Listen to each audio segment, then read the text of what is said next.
교재의 27페이지 보겠습니다. 28장에서 예언자 하나냐는 예레미야 예언에 반대되는 거짓 예언을 선포합니다. 하지만 예레미야에게 하나님의 말씀이 임하여 남유다가 멸망당하여 바벨론 포로로 살아가는 것이 하나님의 뜻임이 밝혀집니다. 예레미야는 하나냐가 금년에 죽게 되리라는 것을 예언하였고, 실제로 2달 뒤에 하나냐가 죽으면서 예레미야가 참으로 하나님의 선지자임이 확증됩니다.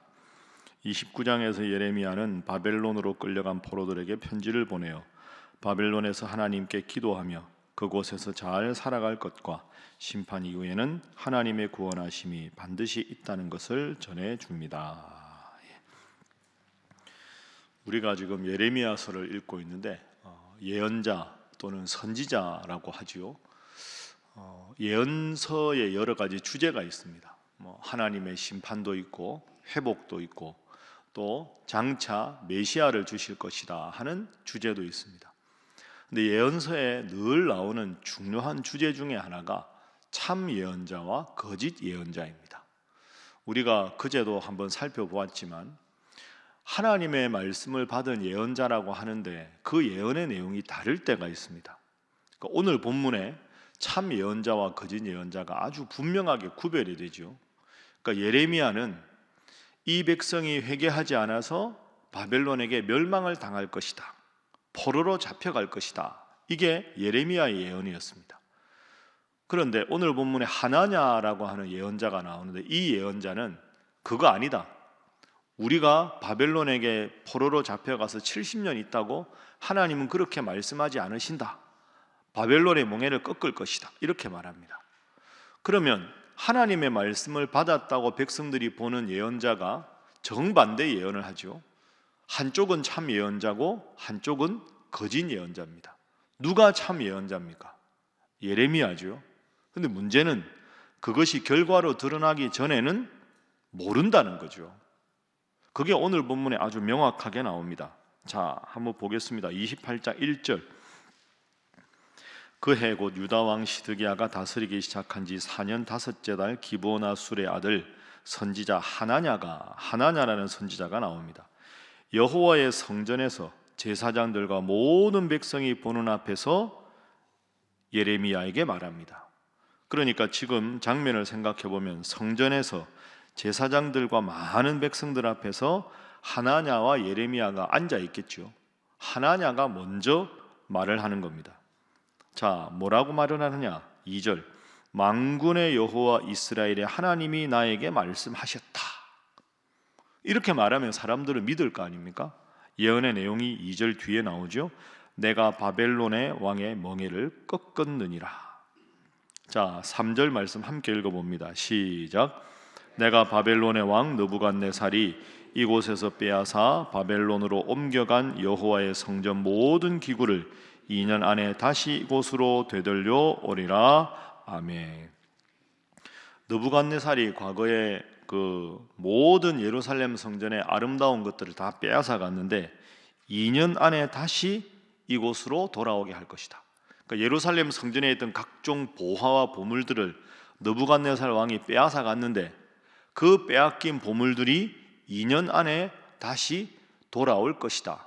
이 말은 바벨론에게 점령당하지 않을 것이다. 바벨론의 포로가 된다고? 말도 안 되는 소리지. 하나님이 분명히 빼앗긴 것도 2년 안에 돌아오게 해주실 거야. 아마 제가 보기에 하나냐가 이렇게 예언했을 때 제사장들과 박수를 막 백성들이 쳤을 겁니다. 그럼 그렇지, 저 말이 맞아, 하나님이 우리나라를 보호하시는데, 박수를 막 쳤을 겁니다. 그 내용이 쭉 나옵니다. 그래서 4절에 보면 여호와의 말씀이니라, 하나님이 나에게 이렇게 말씀하셨다 하면서 예언을 합니다. 자, 5절. 드디어 예레미야가 등장합니다. 선지자 예레미야가 똑같이 1절처럼 여호와의 성전에 서 있는 제사장들과 모든 백성들이 보는 앞에서 선지자 하나냐에게 말을 합니다. 6절에 너 그렇게 말했구나, 그렇게 되기를 바란다. 7절. 그러나 너는 내가 내 귀와 모든 백성의 귀에 이르는 이 말을 잘 들으라. 9절. 평화를 예언하는 선지자는 그 예언자의 말이 응한 후에야 그가 진실로 여호와께서 보내신 선지자로 인정받게 되리라. 이거 누구를 지칭하는 걸까요? 하나냐죠. 하나냐가 우리 지지 않는다, 포로로 잡혀가지 않는다, 너 그렇게 말했지. 평화를 예언하는 하나냐, 너는 너의 말이 실제로 응한 후에야 하나님이 보낸 선지자로 인정받게 될 것이다. 너 지금 거짓말하고 있다. 하나님께 받은 게 없는데 거짓말하고 있지 않느냐 하니까 하나냐가 화가 나서 10절에 예레미야의 목에서 멍에를 빼앗습니다. 자, 이 정도 장면이 딱 되면 백성들이 갈리겠죠. 예레미야가 23년째 말씀 전한 게 맞을 것도 같아. 아니야. 대부분은 하나냐 편을 들었을 겁니다. 근데 문제는 뭡니까? 자, 15절 보십시오. 선지자 예레미야가 선지자 하나냐에게 이르되 하나냐여 들으라. 여호와께서 너를 보내지 아니하셨거늘 내가 이 백성에게 거짓을 믿게 하는도다. 16절에 하나냐를 향해서 예언합니다. 마지막 부분 보십시오. 내가 금년에 죽으리라. 17절 함께 읽습니다. 시작. 선지자 하나냐가 그해 7째 달에 죽었더라. 아멘. 자, 이렇게 해서 하나냐는 죽게 됩니다. 여러분, 결과적으로 어떻게 됩니까?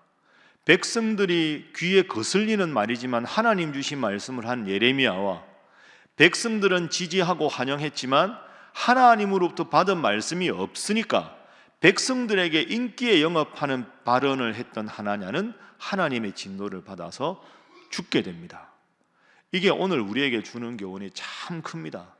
어제도 우리가 말씀을 나누었지만 우리가 기도하고 하나님의 뜻대로 살아야 하는데 하나님께로부터 받은 게 없으면 받은 말씀도 없고 하나님께 기도도 하지 않으면 모든 것을 내 뜻대로 임의로 해석하고 판단합니다.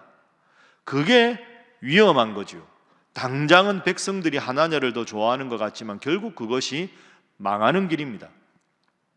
교회 일 하다 보면 제일 어려울 때가 이런 일입니다. 여러분, 우리가 다 느끼지 않습니까? 하나님 앞에 기도하고 하나님의 뜻이 무엇일까를 묻지 않고 그냥 하나님 뜻은 놔두고 내가 가진 생각으로 내가 가진 판단으로 직분은 나름대로 중요한 직분이고 이렇게 되다 보면 교회가 힘들어지는 겁니다. 그러니까 저는 참 우리 교회가 그런 의미에서 좋고 새벽기도 열심히 나오는 분들이 참 귀하다고 생각합니다. 가끔 교회가 큰 어려움에 빠질 때 보면 그런 교회들이 우리 주위에도 이렇게 저렇게 들리는 이야기들이 있지 않습니까? 제가 이렇게 객관적으로 보기에는 기도 별로 안 합니다. 여러분, 교회 분쟁이 있는 교회 치고 기도하는 교회가 별로 없습니다.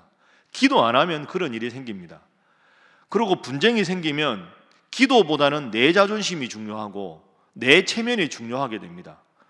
나를 뭘로 보고 이렇게 말하는 순간 그 교회는 문제가 생깁니다.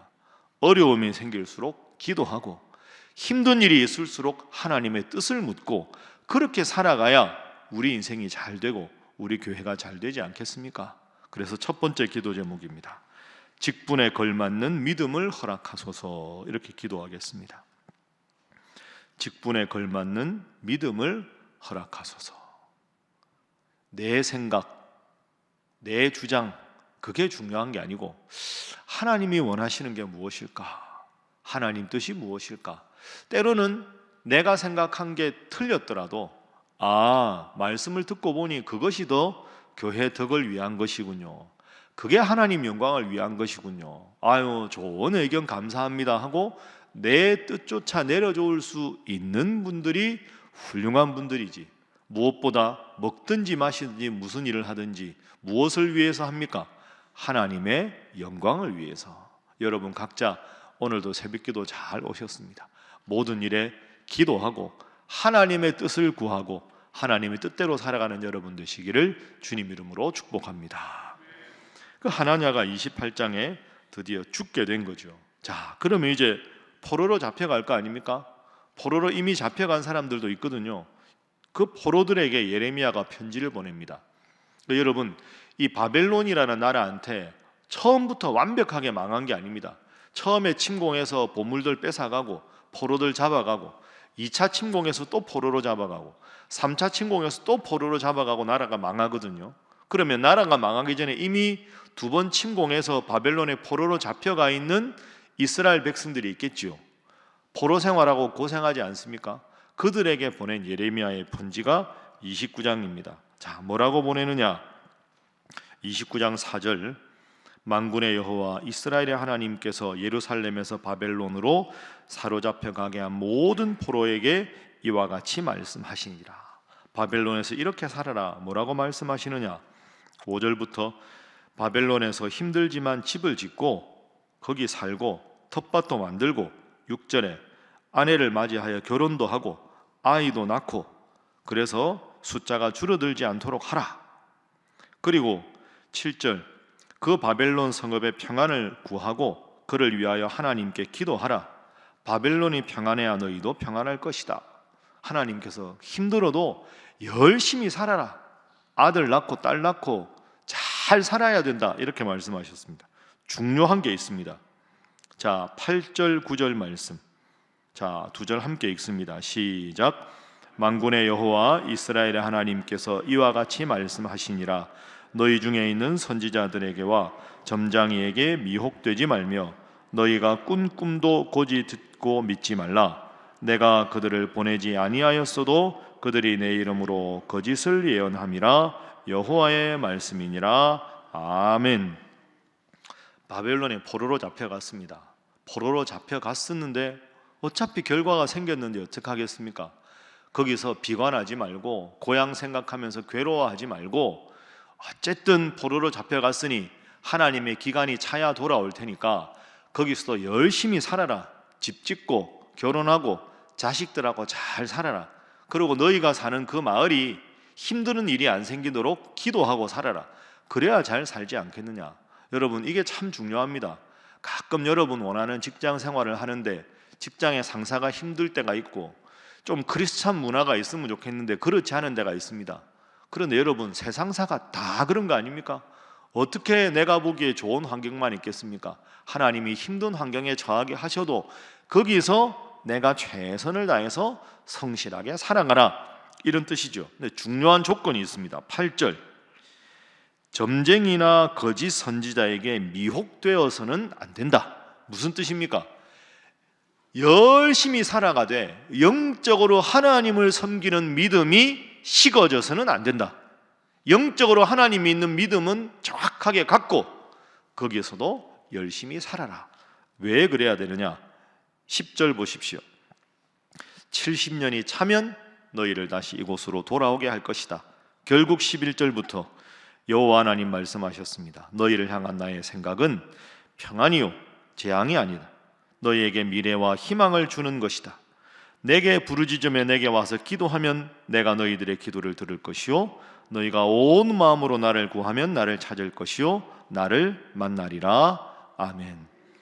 여러분, 11절부터 13절이 참 멋진 구절입니다. 이 구절 놓고 기도하십시오. 가끔 여러분이 내가 하나님 이렇게 잘 믿는데 왜 이렇게 내 생활이 힘들까? 지친다. 11절 보십시오. 너희를 향한 나의 생각은 평안이고 재앙이 아니다. 미래와 희망을 주는 것이다. 온 마음으로 나를 구하면 내가 반드시 만나주겠다. 이렇게 약속하셨습니다.